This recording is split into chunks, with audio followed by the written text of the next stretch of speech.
বাংলাদেশের সর্বশেষ গুরুত্বপূর্ণ আপডেট সংবাদ আপনাকে স্বাগত। শুরুতে সংবাদ শিরোনাম, পরে বিস্তারিত।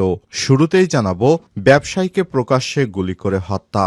চট্টগ্রামের রাউজান উপজেলায় এক ব্যবসায়ীকে গুলি করে হত্যা করেছে দুর্বৃত্তরা। শুক্রবার ২৪শে জানুয়ারি দুপুর ১টার সময় উপজেলার নোয়াপাড়া এলাকায় এই দুর্ঘটনা ঘটে। এ সময় দুর্বৃত্তদের গুলিতে অপর একজন গুলিবিদ্ধ হয়েছে। ওই ব্যবসায়ীর নাম জাহাঙ্গীর আলম। তিনি শুটকির ব্যবসা করতেন। জাহাঙ্গীর আলম সাবেক ইউপি সদস্য আবু সৈয়দের ছেলে। এরপর জানাবো, ছাত্রদল নেতাকে গ্রেপ্তার করায় পুলিশের উপর হামলা, এসিসহ আহত ৫। রাজধানীর এলিফ্যান্ট রোডে ব্যবসায়িক কূপে হত্যা করার ঘটনায় জড়িত থাকার অভিযোগে মোহাম্মদ হোসাইন ওরফে মিঠুন ৩৫ নামে এক ছাত্রদল নেতাকে গ্রেপ্তার করেছে নিউমার্কেট থানা পুলিশ। জানা গেছে, আটক মিঠুনকে বহনকারী পুলিশের গাড়ি নিউমার্কেট থানা প্রাঙ্গণে প্রবেশকালে বাধা দেয় মিঠুনের সমর্থকরা। পরে ছাত্রদল নেতা মিঠুনকে পুলিশের হেফাজত থেকে ছিনিয়ে নিতে নিউমার্কেট থানায় হামলা করে ছাত্রদল, যুবদলের অর্ধশতাধিক নেতাকর্মীরা। এদিকে ক্ষমতা চিরস্থায়ী করতে আওয়ামী লীগ বাকশাল কায়েম করে, বললেন তারেক রহমান। ১৯৭৫ সালের ২৫শে জানুয়ারি তৎকালীন আওয়ামী লীগ সরকার ক্ষমতায় থাকার চিরস্থায়ী বন্দোবস্ত করার লক্ষ্যে বহুদলীয় গণতন্ত্রের গলা টিপে হত্যা করে বহুদলীয় ব্যবস্থার স্থলে একদলীয় সরকার ব্যবস্থা বা বাকশাল কায়েম করে বলে মন্তব্য করেছেন বিএনপির ভারপ্রাপ্ত চেয়ারম্যান তারেক রহমান। এবারে জানাবো, তরুণ প্রজন্মের জন্য নতুন বাংলাদেশ গড়তে হবে, বললেন প্রধান উপদেষ্টা। প্রযুক্তি বর্তমান প্রজন্মকে বদলে দেয়। তারা এখন শুধু বাংলাদেশি আর তরুণ নয়, বরং সারা বিশ্বের তরুণ প্রজন্মের অংশ হয়ে গেছে বলে মন্তব্য করেছেন সরকারের প্রধান উপদেষ্টা অধ্যাপক ড মোহাম্মদ ইউনূস। তিনি বলেন, এই প্রজন্ম পুরনো বাংলাদেশে ফিরে যেতে চায় না, তাই একটি নতুন বাংলাদেশ গড়তে হবে। এদিকে সীমান্তে আর কোনো হত্যা বরদাস্ত করা হবে না, ফেলানীর বাড়িতে জামাতের আমির। সীমান্তে আর কোনো হত্যা বরদাস্ত করা হবে না বলে মন্তব্য করেছেন বাংলাদেশ জামাত ইসলামের আমির ডা শফিকুর রহমান। আজ বিশ্বজুড়ে আলোচিত সমালোচিত ভারতীয় সীমান্তরক্ষী বাহিনী বিএসএফ এর হাতে নির্মম হত্যাকাণ্ডের শিকার কিশোরী ফেলানীর কবর জিয়ারত শেষে এমন মন্তব্য করেন তিনি।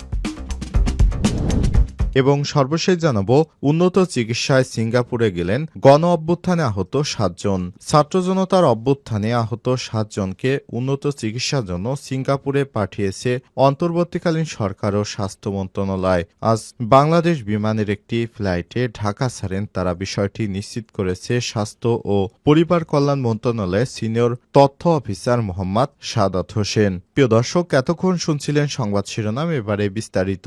তবে তার আগে বন্ধুরা, অনুরোধ থাকবে সংবাদটিতে একটি লাইক দিন। এই চ্যানেলে আপনি নতুন হয়ে থাকলে আমাদের সংবাদটি দেখতে দেখতে চ্যানেলটি সাবস্ক্রাইব করে রাখুন, যাতে করে বন্ধুরা আমাদের পরবর্তী লেটেস্ট আপডেট সংবাদগুলো সবার আগে আপনার কাছে পৌঁছে যায়। এবারে বিস্তারিত। ব্যবসায়ীকে প্রকাশ্যে গুলি করে হত্যা। চট্টগ্রামের রাউজান উপজেলায় এক ব্যবসায়ীকে গুলি করে হত্যা করেছে দুর্বৃত্তরা। শুক্রবার ২৪শে জানুয়ারি দুপুর ১টার সময় উপজেলার নোয়াপাড়া এলাকায় এই ঘটনা ঘটে। এ সময় দুর্বৃত্তদের গুলিতে অপর একজন গুলিবিদ্ধ হন। নিহত ওই ব্যবসায়ীর নাম জাহাঙ্গীর আলম। তিনি শুটকির ব্যবসা করতেন। জাহাঙ্গীর আলম সাবেক ইউপি সদস্য আবু সৈয়দের ছেলে। নিহতের স্বজনেরা জানায়, চাঁদা না দেয় এই হত্যাকাণ্ডের ঘটনা ঘটেছে। স্থানীয়রা জানান, গতকাল বৃহস্পতিবার ব্যবসায়িক কাজ শেষে জাহাঙ্গীর মিয়ানমার থেকে ফেরেন। আর শুক্রবার দুপুরে মোটরসাইকেল যোগে নামাজ পড়তে জুম্মা নামাজ পড়তে মসজিদে যাচ্ছিলেন তিনি। এ সময় কয়েকজন যুবক তার মোটরসাইকেল গতিরোধ করে। এক পর্যায়ে তারা জাহাঙ্গীরকে লক্ষ্য করে গুলি ছোড়ে। এতে গুলিবিদ্ধ হয়ে ঘটনাস্থলে মারা যান তিনি। এ সময় তার সঙ্গে থাকা অপরজনও গুলিবিদ্ধ হয়। এ বিষয়ে রাউজান থানার ভারপ্রাপ্ত কর্মকর্তা ও সিএকেএম শফিকুল ইসলাম চৌধুরী বলেন, সন্ত্রাসীদের গুলিতে এক ব্যক্তি নিহত হওয়ার খবর পেয়েছি। ঘটনাস্থলে পুলিশ পাঠানো হয়েছে, বিস্তারিত জানা যাবে। ছাত্রদল নেতাকে গ্রেপ্তার করায় পুলিশের উপর হামলা, এসিসহ আহত ৫। রাজধানীর এলিফ্যান্ট রোডে ব্যবসায়ীকে কুপিয়ে আহত করার ঘটনায় জড়িত থাকার অভিযোগে মোহাম্মদ হোসাইন ওরফে মিঠুন ৩৫ নামে এক ছাত্রদল নেতাকে গ্রেপ্তার করেছে নিউমার্কেট থানা পুলিশ। জানা গেছে আটক মিঠুনকে বহনকারী পুলিশের গাড়ি নিউমার্কেট থানা প্রাঙ্গণে প্রবেশকালে বাধা দেয় মিঠুনের সমর্থকরা। পরে ছাত্রদল নেতা মিঠুনকে পুলিশের হেফাজত থেকে ছিনিয়ে নিতে নিউমার্কেট থানায় হামলা করে ছাত্রদল যুবদলের অর্ধশতাধিক নেতাকর্মী। হামলায় নিউমার্কেট জোনের সহকারী কমিশনার এসি তারিক লতিফ সহ ৪ থেকে ৫ জন পুলিশ কর্মকর্তা গুরুতর আহত হয়েছেন। এই ঘটনায় ৮ থেকে ১০ জন পুলিশ মোটামুটি আহত হয়েছে, তবে গুরুতর ৫ জন। শুক্রবার ভোরে এই ঘটনা ঘটে। পরে হামলায় জড়িত ৬ জনকে গ্রেপ্তার করেছে পুলিশ। পুলিশের উপর হামলার ঘটনায় জড়িত থাকার অভিযোগে গ্রেপ্তারকৃতরা হলেন বশির ইসলাম ২৮, মোহাম্মদ হাসান ২১, মোহাম্মদ ইমন ২৫, মাসুম মাহমুদ ৩২, মোহাম্মদ আলামিন ৩০, আকবর আলী। এই ঘটনায় নিউমার্কেট থানার উপ পরিদর্শক এসআই ওমর ফারুক বাদী হয়ে একটি মামলা করেছেন। থানা সূত্র থেকে জানা গেছে ১০ই জানুয়ারি রাজধানীর এলিফ্যান্ট রোড মাল্টিপ্লান সিটি সেন্টারের সামনে মাল্টিপ্লান দোকান সমিতির জ্যেষ্ঠ যুগ্ম সাধারণ সম্পাদক এহতেশামুল হককে কুপিয়ে আহত করে দুর্বৃত্তরা। এ ঘটনায় সন্ত্রাসী গোষ্ঠী ইমন গ্রুপের বিরুদ্ধে অভিযোগ এনে নিউমার্কেট থানায় মামলা করেন সমিতির জ্যেষ্ঠ যুগ্ম সাধারণ সম্পাদক ওয়াহিদুল হাসান। মামলার তদন্ত সংশ্লিষ্ট একটি সূত্র জানায়, ঘটনায় রিমান্ডে নেওয়া এক আসামি জানায় তাকে ঘটনাস্থলে যেতে নির্দেশ দিয়েছিল ছাত্রদল নেতা মিঠুন।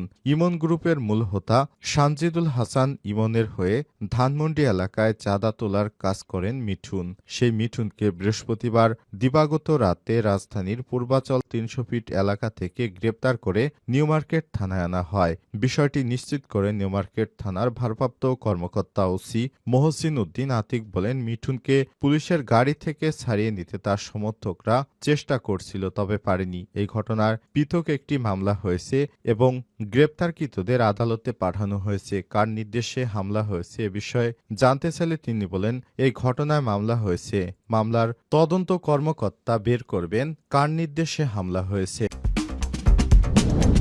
ক্ষমতা চিরস্থায়ী করতে আওয়ামী লীগ বাকশাল কায়েম করে বললেন তারেক রহমান। ১৯৭৫ সালের ২৫শে জানুয়ারি তৎকালীন আওয়ামী লীগ সরকার ক্ষমতায় থাকার চিরস্থায়ী বন্দোবস্ত করার লক্ষ্যে বহুদলীয় গণতন্ত্রের গলা টিপে হত্যা করেছে এবং একদলীয় শাসন ব্যবস্থা কায়েম করেছে বলে মন্তব্য করেছেন বিএনপির ভারপ্রাপ্ত চেয়ারম্যান তারেক রহমান। আজ শুক্রবার গণতন্ত্র হত্যা দিবস উপলক্ষে গণমাধ্যমে বিএনপি সিনিয়র যুগ্ম মহাসচিব রুহুল কবির রিজভীর মাধ্যমে পাঠানো এক বাণীতে তিনি এই মন্তব্য করেছেন। বাণীতে তারেক রহমান বলেন, ১৯৭৫ সালের ২৫শে জানুয়ারি তৎকালীন আওয়ামী লীগ সরকার ক্ষমতায় থাকার চিরস্থায়ী বন্দোবস্ত করার লক্ষ্যে বহুদলীয় গণতন্ত্রের গলা টিপে হত্যা করে বহুদলীয় ব্যবস্থার স্থলে একদলীয় সরকার ব্যবস্থা বাকশাল কায়েম করেন। এই ব্যবস্থা কায়েম করতে গিয়ে তারা জাতীয় সংসদে বিরোধী মতামতকে উপেক্ষা করে এক প্রকার গায়ের জোরেই অমানবিক মধ্যযুগীয় চতুর্থ সংশোধনী আইন পাশ করে। তারেক রহমান বলেছেন, আওয়ামী লীগ তখন সব সংবাদপত্র